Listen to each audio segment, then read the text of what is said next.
B-83 nuclear bomb. B-83 পারমাণবিক বোমা এটি একটি উচ্চ পরিবর্তনশীল ও ফলনশীল তাপীয় নিউক্লিয়ার মধ্য আকর্ষণ বোমা, যার সূচনা হয়েছিল 1970-এর দশকে, যা মার্কিন সামরিক বহরে সংযুক্ত হয়েছিল 1983 সালে। এটি 1.2 মেগাটন এবং TNT 5.0 পিজে উৎপাদন ক্ষমতা সম্পন্ন। এটি মার্কিন যুক্তরাষ্ট্রের পারমাণবিক অস্ত্রাগারের সবচেয়ে ব্যয়বহুল ও শক্তিশালী পারমাণবিক অস্ত্র। এটি শুধুমাত্র মার্কিন যুক্তরাষ্ট্রই ব্যবহার করে থাকে, যা লরেন্স লিভারমোর জাতীয় পরীক্ষাগারে ডিজাইনকৃত। আর এই উল্লেখযোগ্য বোমার উৎপাদন সারি 650, যা 2400 পাউন্ড পর্যন্ত সম্পন্ন।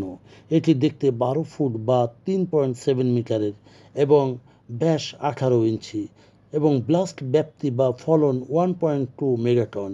এটি B-77 প্রোগ্রামের উপর ভিত্তি করে তৈরি, যা ব্যয়বহুল বিদায় এটির উৎপাদন স্থগিত করা হয়েছিল, যা বোম্বার বা B-1A বোমারু বিমান থেকে সুপারসনিক কম উচ্চতার ডেলিভারির জন্য এটি তৈরি করা হয়েছিল। B-77 পারমাণবিক উপাদান পরীক্ষামূলক অগ্নিকাণ্ডের জন্য 1975 এবং 1976 সালে অপারেশনাল অ্যানাবিল সিরিজের জন্য দায়ী করা হয়েছিল। বিশেষ করে অ্যানাবিলে এটি শর্ট হয়েছিল। থার্মোনিউক্লিয়ার ওয়ারহেড W-83 এর বৈশিষ্ট্য অন্যান্য মার্কিন warhead W-62, W-76, W-78, W-87 এবং W-88 এর মতো শ্রেণীবদ্ধ।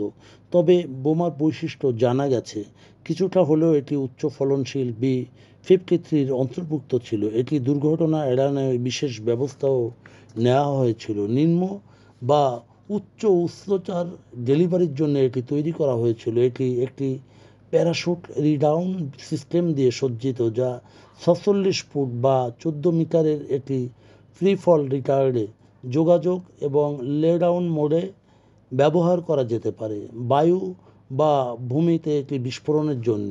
এটি নিউক্লিয়ার বাংকার বাস্টার এবং ব্যবহারের জন্য বিবেচিত অস্ত্রগুলির মধ্যে একটি হলো B-83, যা একসময় রোবাস্ট নিউক্লিয়ার আর্থ পেনিট্রেটর বা RNEB নামে পরিচিত ছিল, যা B-61-11 পারমাণবিক বোমার উপর দৃষ্টি নিবদ্ধিত ছিল।